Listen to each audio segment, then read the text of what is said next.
Um, after the national crisis of 2001, of the attack on the World Trade Center and the 3,000 deaths and all that stuff, which happened right here in New York across the river from where I live in Brooklyn. At that time, that was 1991. Am I right? Was that? No, 2001, right? I'm getting to the age where I forget how long ago things were. So one of the things that was interesting after that happened was it generated a lot of conflict, not just between the US and, forces in other parts of the world, but between people in the US. It generated lots of conflict over, what should be done, over who was responsible. There were a lot of specifically anti-Muslim sentiments expressed. There was a lot of confusion and anger and hurt and lots of stuff. And one interesting thing that came out of that was that those of us who were already working in this field at that time found it astonishing that no one contacted us to talk about what should we do about all of the conflict and dysfunction that these terrible events have given rise to within our own society. It was as though we didn't exist. So this was in 2001. The mediation field in its modern incarnation, particularly with the birth of community mediation centers like the one that you guys have down there, Dusty and Vicky and John. And I think, John Wharton, you're also involved in that, aren't you? Are you not? No, okay. I thought I remembered you from that too. Not yet. Not yet, okay. But all of that began in the late 1960s, and with even greater force in the 1970s, until by 1980, when I started teaching this at the law school level, there were hundreds of these mediation centers all over the country. There were thousands of people trained and conducting mediations. It was a major thing. It was astonishing that 20 years after that, when there was a crisis in the country that surfaced all kinds of intra community conflict, no one literally thought to call upon any of the people who were doing this. So that a wonderful woman here in New York, whose name, and some of you may belong to this listserv, which is something like the NYC-DR listserv, New York City Dispute Resolution, was started by a woman named Maria Volpe, a colleague of mine at John Jay College of Criminal Justice. And this was the basis for it, that, what happened? The world didn't even know we existed. What are we doing wrong? What are we not doing right to, talk to people and let them know we're here? Let me put it in a different way. How is it possible that after 25 years or more of doing community mediations all over the country, which must have touched the lives of hundreds and hundreds of thousands of people as parties and as volunteer mediators, nevertheless, it seemed as though after 2001, none of those hundreds of thousands of people spoke up to anybody and said, hey, we're here. Maybe we can help. None of the government officials who did whatever they did then apparently were acquainted with the work that we were all doing and thought that it might be helpful to contact us and ask for assistance. It was as though we were sort of over here in a little bubble apart from the rest of society, even though we'd been working with hundreds of thousands of people for over 2 decades, 2.5, 3 decades. And so she started this listserv. I don't know if any of you go on it. You certainly can Google it and subscribe to it. It's very interesting. Some of the stuff that goes on there leaves me completely cold, but a lot of it is very interesting and very engaging. there must be, I would say, probably, if not thousands, hundreds and hundreds of people on that listserv who regularly read it and contribute to it and so on. But here we are, 25 years later, or whatever this is, 25 years, no, 20 years later, after 2001. And again, the same phenomenon is happening. There's conflict all over this country right now. Not because of something that somebody came in and did from the outside, but because of lots of fissures and gaps and chasms that have been opened up over the last numbers of years. And to the extent that, it's a lucky thing that people can't go and have Thanksgiving and Christmas and other family holidays together because nobody could sit at the same table and talk to each other without getting into a fight. So we're being saved from each other, basically. But again, it's like we don't exist.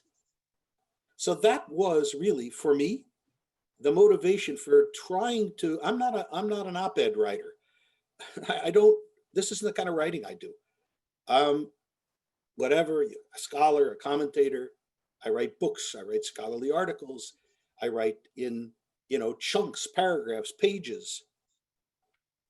And to write something in 650 words, but I felt like it has to be put out there not to mediate.com. Mediate.com is like we're talking to each other. Who cares?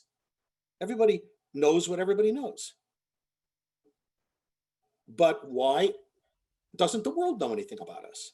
So I thought I have to try to do what I'm really not very good at doing, writing something short and sweet, hopefully, to penetrate into a general audience. Maybe it'll affect people, maybe it won't. But if I don't do anything like that, then it's like the thing we used to say after Vietnam. What did you do in the war, Daddy? I don't know. I sat home and wrote a scholarly article that nobody read.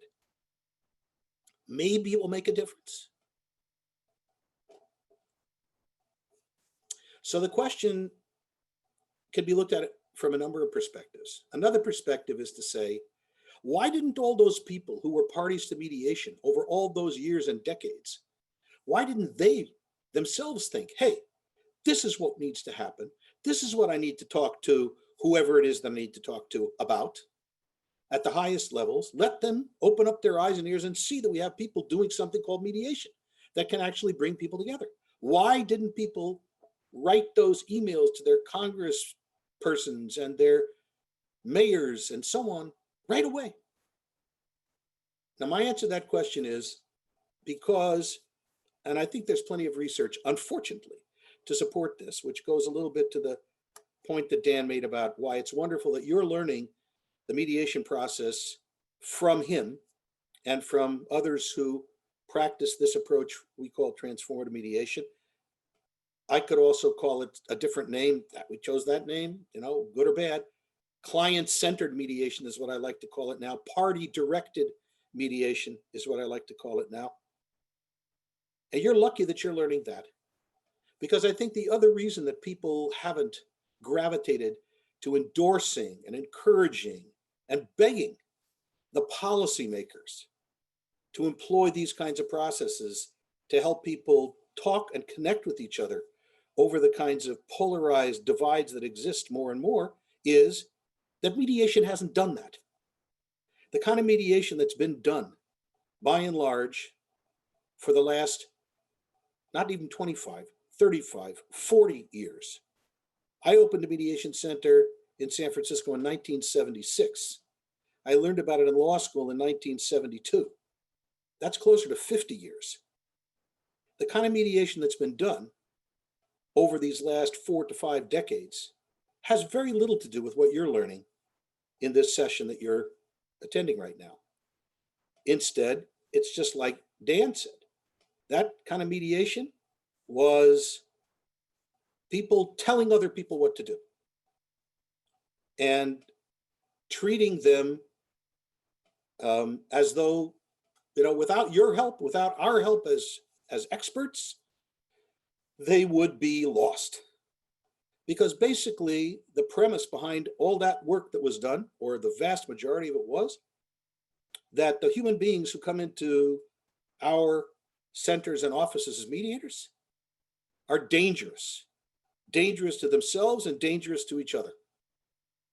They are incapable of taking care of themselves, making good decisions for themselves, and they're even more incapable of opening up to and listening to each other and appreciating each other. So in other words, these human beings that we, that are our clients, we think very little. Our opinion of them is very low.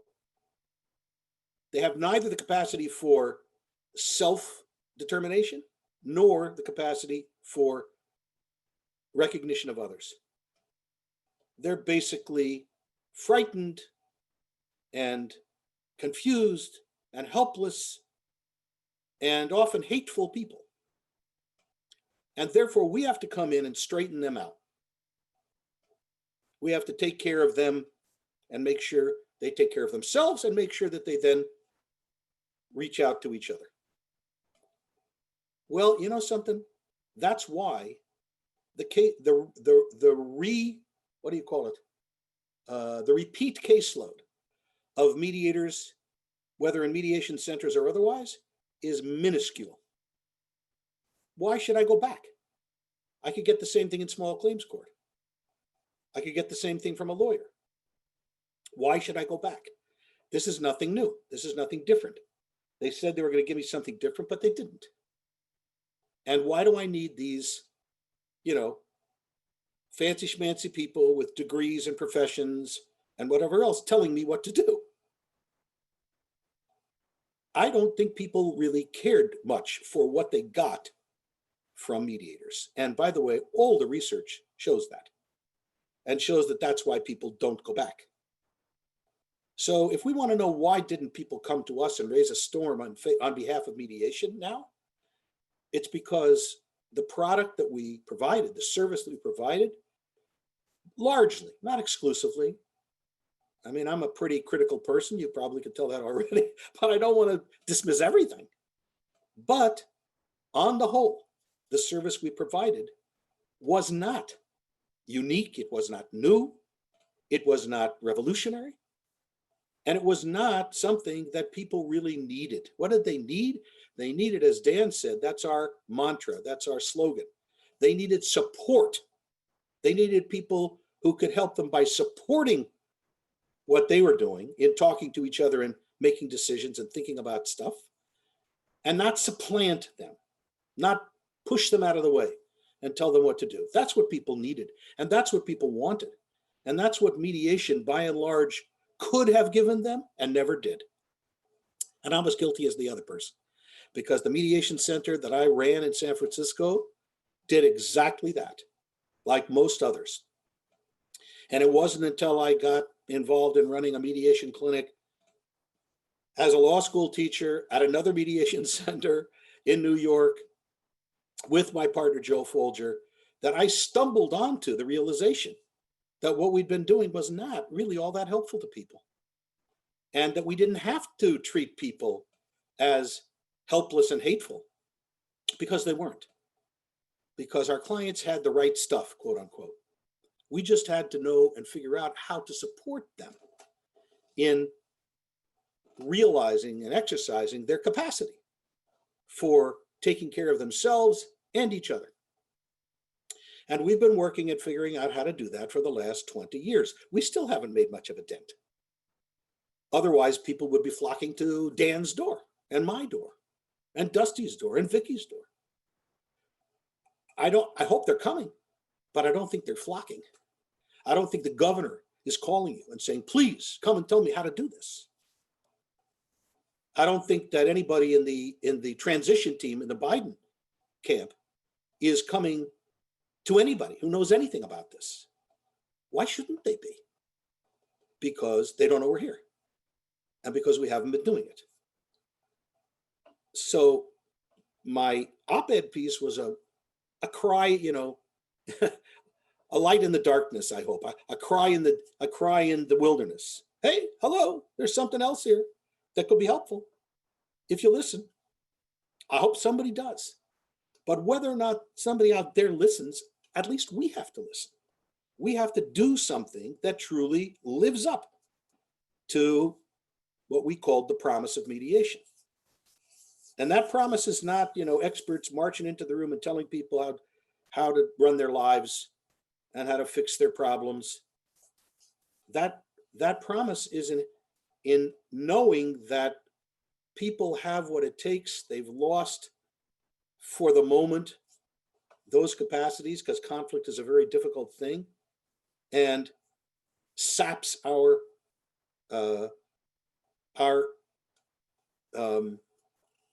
inherent capacities for strength and compassion, but it just does it temporarily. People are resilient. They come back to it. They come back to their capacities. They come back to their decency. They come back to their humanity. And when they don't, and they need help, the help that they need is supporting what's already there and not jamming their heads together, twisting their arms, or any of the other metaphors, or even solving their problems. So, you are learning something which, in my opinion, is desperately, desperately needed in our society and are really everywhere.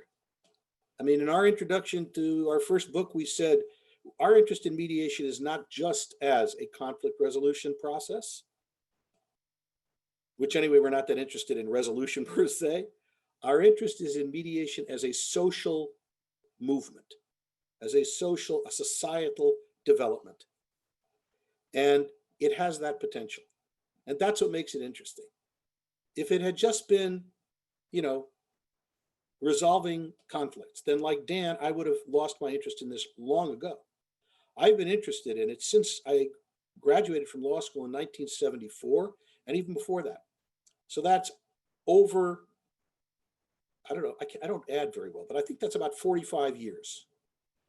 Nothing could have held my interest, and not just interest, but, passion for that's more than half of my life.